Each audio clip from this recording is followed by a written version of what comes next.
అందరికీ నమస్కారం. నేను మీ వాణి. ఇవాళ మనం ఈ వీడియోలో నాకేమవుతోంది పార్ట్ 4 వినబోతున్నాం.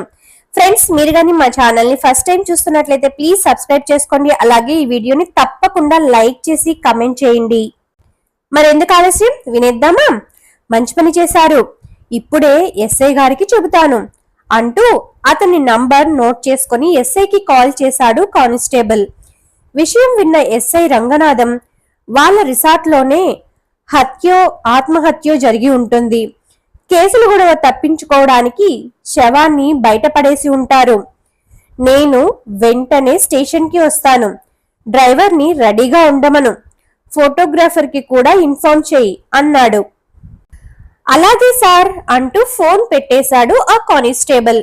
మరో పావు గంటలో తన బైక్లో స్టేషన్కి చేరుకున్నాడు ఎస్ఐ రంగనాథం.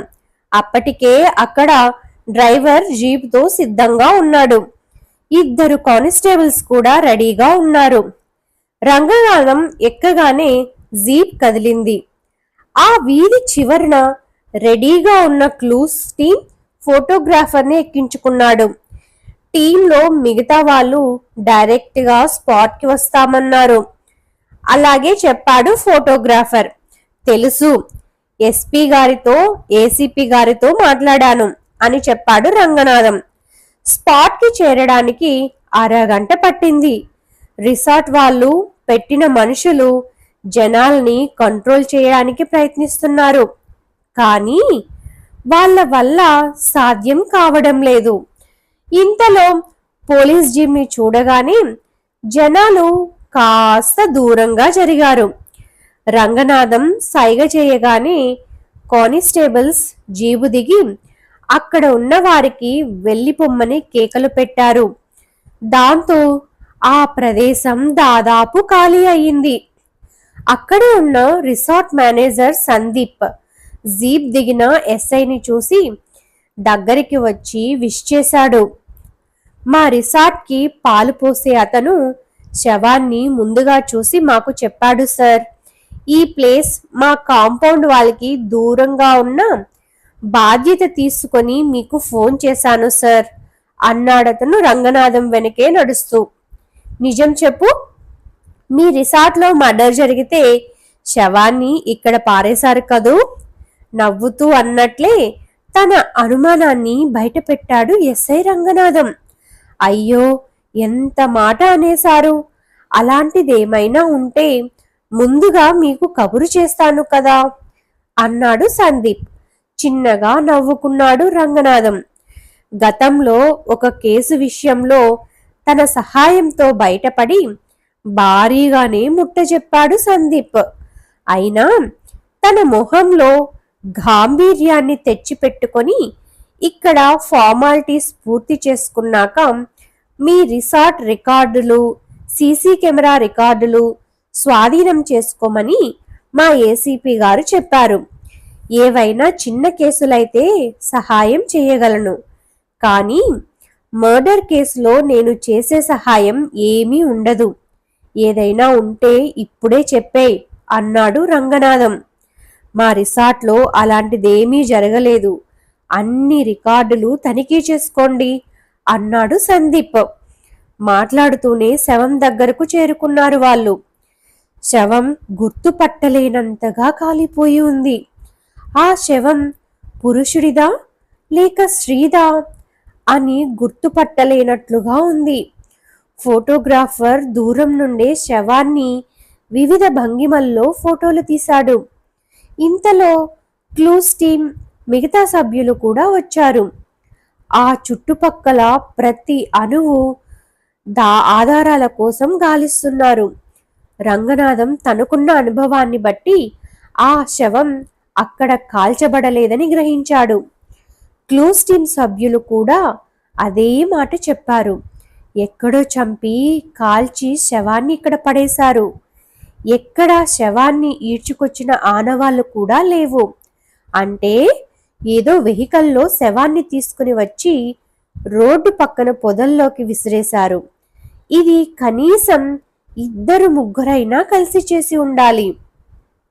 రంగనాథం అనుమానం రిసార్ట్ వాళ్లపైకే వెళ్తోంది. రిసార్ట్లో ఏదైనా హత్య జరిగి నేరస్తులను కాపాడడానికి వాళ్ళు శవాల్ని కాల్చి ఇక్కడ పడేసి ఉండవచ్చు. రిసార్ట్ వాళ్లకు సహాయం చేయాలని ప్రయత్నిస్తే తనకు కూడా సమస్యలు రావచ్చు. కాబట్టి తను ఈ కేసు విషయంలో స్ట్రిక్ట్గా ఉండాలి అని మనసులో అనుకున్నాడు. క్లూస్ టీం వాళ్ళు అక్కడ అణువు గాలించారు. వేలిముద్రలు, అడుగుల ముద్రలు, సమీపంలో కాల్చిపడేసిన సిగరెట్ పీకల్ లాంటి వాటి కోసం వెతికారు.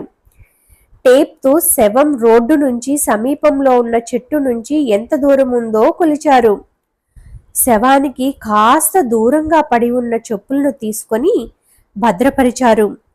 చుట్టుపక్కల ఎక్కడైనా సగం కాలిన దుస్తుల ముక్కలేమైనా ఉంటాయేమోనని చూశారు.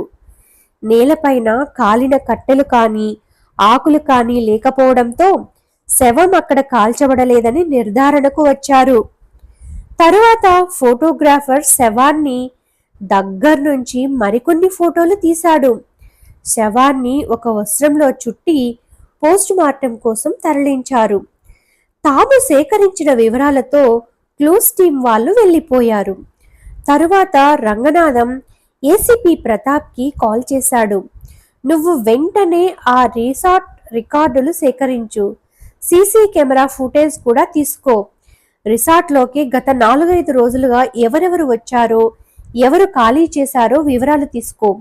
తమ స్టాఫ్ కోసం ఏవైనా కంపెనీలు రిసార్ట్లో కాటేజీలు బుక్ చేసి ఉంటే వాళ్లలో ఎవరైనా మిస్ అయ్యారేమో కనుక్కో చెప్పాడు ప్రతాప్. అలాగే సార్ అన్నాడు రంగనాథం. మరో విషయం మిస్టర్ రంగనాథం, మన సిఐని లీవ్ క్యాన్సిల్ చేసుకుని రమ్మన్నాను. రేపే జాయిన్ అవుతాడట. అతను వచ్చేలోగా రికార్డులు మార్చడం లాంటి పనులు చేయవద్దు. ఇలా చెప్పడానికి కారణం ఉంది. ఆ రిసార్ట్లో గతంలో 2 వ్యక్తులు బీరు బాటిళ్లతో కొట్టుకొని కేసులో నువ్వు డబ్బులు తీసుకుని రాజీ కుదిర్చినట్టు నీ మీద అనుమానాలున్నాయి. అప్పట్లో నేనే ఉంటే నీ మీదే యాక్షన్ తీసుకునేవాడిని. పాత స్నేహంతో ఏవైనా పొరపాట్లు చేస్తావేమోనని ముందుగా హెచ్చరిస్తున్నాను. జాగ్రత్తగా ఉండు అని కఠినంగా చెప్పాడు ఏసీపీ ప్రతాప్. సరేనన్నట్లు తల ఊపి ఫోన్ కట్ చేశాడు రంగనాథం. తరువాత తను తల ఊపిన విషయం ఏసీపీకి ఫోన్లో కనబడదని గ్రహించి నాలుగు ఖర్చుకున్నాడు. తరువాత రిసార్ట్ మేనేజర్ సందీప్ వైపు తిరిగి, పద మీ రిసార్ట్లోకి వెళ్దాం అని అతన్ని జీప్లో ఎక్కించుకొని రిసార్ట్లోకి వెళ్ళాడు. ఆఫీస్ రూమ్ దగ్గర జీప్ ఆపించి సందీప్తో కలిసి లోపలికి వెళ్ళాడు. గత వారం రోజుల రికార్డ్స్ తనిఖీ చేశాడు. ఎక్కువ భాగం కార్పొరేట్ కంపెనీలు బుక్ చేసినవే. రిజిస్టర్లో కంపెనీ పేరు, ఎన్ని కాటేజీలు బుక్ చేశారో ఆ వివరం రాసి ఉంది. కంపెనీ బుక్ చేస్తే వచ్చిన వాళ్ళ వివరాలు ఉండవా అడిగాడు రంగనాథం. అదా, అది అంటూ కాసేపు నీళ్లు నమిలాడు సందీప్. తర్వాత తేరుకొని, ఉండవు సార్, ఆ లిస్ట్ కంపెనీ వాళ్లే మెయింటైన్ చేసుకుంటారు అన్నాడు. లాస్ట్ ఇయర్ ఓ రిసార్ట్లో యువతిపై అత్యాచార యత్నం జరిగింది.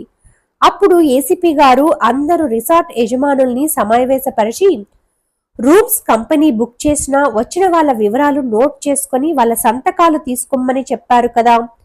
నాకు గుర్తులేదనుకున్నావా అడిగాడు రంగనాథం. చెప్పారు సార్, కొద్ది రోజులు నోట్ చేసుకున్నాం కూడా. తర్వాత ఏ రిసార్ట్ వాళ్ళు నోట్ చేయడం లేదని మేము మానేశాం అని భయంగా చెప్పాడు సందీప్. ఇలాంటి పొరపాట్లే మీ మెడకు చుట్టుకుంటాయి. ఎన్నిసార్లు చెప్పినా బుద్ధి రాదు మీకు అంటూనే తిరిగి ఆ రిజిస్టర్ చూడడం కొనసాగించాడు రంగనాథం. విడిగా రిసార్ట్కి వచ్చిన వాళ్ళ పేర్లు కొన్ని ఉన్నాయి. వాటిలో ఒక అడ్రస్ దగ్గర అతని కళ్ళు ఆగిపోయాయి. Varun and Riya, 101 Vinod villa, road number 14, Banjara hills. మా ఇంటి దగ్గరే, ఎవరబ్బా అని కాసేపు ఆలోచించి, వీళ్ళ ఐడి కార్డ్ కాపీ ఏది అని సందీప్ని అడిగాడు రంగనాథం. జవాబు చెప్పలేదు సందీప్. ఇందాక అడిగిన ప్రశ్నకు నీళ్లు నమిలావు, ఈసారి ఫెవిస్టిక్ నమిలేలా ఉన్నావు. నోరు బిగుసుకుపోయినట్లుంది. ముందు వాళ్లను పిలిపించు. నాకు తెలిసి మా ఇంటి దగ్గర ఆ పేర్లతో ఎవ్వరూ లేరు అన్నాడు రంగనాథం. వెంటనే బాయిని పిలిచి వాళ్ళను పిలుచుకుని రమ్మన్నాడు సందీప్. ఇతను బ్లాంక్ ఫేస్తో తిరిగి వచ్చి వాళ్ళు వెళ్ళిపోయారని చెబితే మాత్రం నా లాఠీకి పని చెబుతాను, తెలిసిన వాడివి అని చూశాను కోపంగా అన్నాడు రంగనాథం.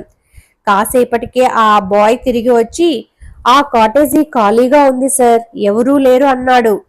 సందీప్ వంక సూటిగా చూశాడు రంగనాథం. ఇప్పుడు చూడు ఏమయ్యిందో, వాళ్ళ ఐడి తీసుకోలేదు నువ్వు. అతని పేరు వరుణ్ కాకుండా తరుణ్ అయి ఉండవచ్చు. ఆ అమ్మాయి పేరు రియా కాకుండా ప్రియా అయి ఉండొచ్చు. ఇప్పుడు దొరికిన శవం ఆ అమ్మాయిదే అయి ఉండొచ్చు. అనవసరంగా నువ్వు ఈ కేసులో ఇరుక్కుంటున్నావు అంటూ రిజిస్టర్లో ఉన్న ఫోన్ నంబర్కి కాల్ చేశాడు. స్విచ్డ్ ఆఫ్ అని వస్తోంది. ట్రూ కాలర్లో పేరు ప్రియా అని వస్తోంది. సందీప్ వంక ఉరిమి చూస్తూ, నేను అన్నట్లే అయింది.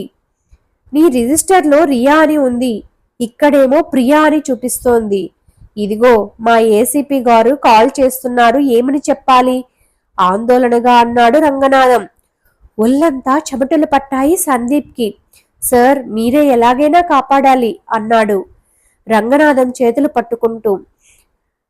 ఐపీఎస్కి సెలెక్ట్ అయ్యి ట్రైనింగ్ పూర్తి చేశాడు ఉదయ్. ఆ రోజే పోస్టింగ్ ఆర్డర్ చేతికి వచ్చింది. బెంగళూరులో డిఎస్పీగా పోస్ట్ చేశారు. తన బాబాయ్ ఏసీపీ ప్రతాప్ను డిటెక్టివ్ పురందర్ గారిని ఒక్కసారి మర్యాద పూర్వకంగా కలవాలని బయలుదేరాడు. ఉదయాన్నే పురందర్ గారి అమ్మాయి ప్రవళిక ఫోన్ చేసి కంగ్రాట్స్ చెప్పింది. ఆమెను చూసి చాలా రోజులయ్యింది. కారు స్టార్ట్ చేయబోతుండగా అతని సెల్ మోగింది. Unknown number. లిఫ్ట్ చేసి ఎవరని అడిగాడు. నేను ఇంటర్లో నీ రూమ్మేట్ తరుణ్ని చెప్పాడతను. ఓ, నువ్వా తరుణ్, ఎలా ఉన్నావు? అప్పట్లో బల్లులన్నా బొద్దింకలన్నా తెగ భయపడిపోయేవాడివి. ఏమైనా మారావా? ఈ మధ్య టచ్లో లేవు కదా. నా నంబర్ నీకెలా తెలిసింది? ఎలా ఉన్నావు? ఇప్పుడెక్కడ ఉన్నావు అని అడిగాడు ఉదయ్. 4-5 ఫ్రెండ్స్ని అడిగి నీ నంబర్ తెలుసుకున్నాను. నాకు నీ హెల్ప్ కావాలి. తరుణ్ గొంతులో ఆందోళన. చెప్పు తరుణ్, నీ గొంతులో టెన్షన్ తెలుస్తోంది. ముందు రిలాక్స్ అవ్వు, తర్వాత నిదానంగా చెప్పు అన్నాడు ఉదయ్. రిలాక్స్ అయ్యేంత టైం లేదు, ఆలస్యమైతే పోలీసులు పట్టుకొని పోతారు. నేను ఒక మర్డర్ కేసులో ఇరుక్కుపోతున్నాను, నువ్వే హెల్ప్ చేయాలి అభ్యర్థించాడు తరుణ్. రిలాక్స్ తరుణ్, నీ తప్పు లేకుంటే నీకేమీ కాదు. నేను నిన్ను సేవ్ చేస్తాను. ముందు నువ్వెక్కడ ఉన్నావో చెప్పు, నేను వచ్చి కలుస్తాను. లేదా నేనిప్పుడు మా బాబాయ్ అదే ఏసీపీ ప్రతాప్ గారి దగ్గరికి వెళ్తున్నాను. నువ్వు అక్కడికి వచ్చేయ్, నీకేం భయం ఉండదు. నీ సమస్య చెబితే ఆయన చూసుకుంటారు అని చెప్పాడు ఉదయ్. నేను కనిపిస్తే అరెస్ట్ చేస్తారు, 3rd డిగ్రీ ఉపయోగిస్తారు, నేను తట్టుకోలేను అన్నాడు తరుణ్. సరే, నువ్వెక్కడ ఉన్నావో చెప్పు, నేనే వచ్చి కలుస్తాను అన్నాడు Uday. Thanks for watching friends. మీరు కానీ మా ఛానల్ని ఫస్ట్ టైం చూస్తున్నట్లయితే ప్లీజ్ తప్పకుండా ఛానల్ని సబ్స్క్రైబ్ చేసుకోండి.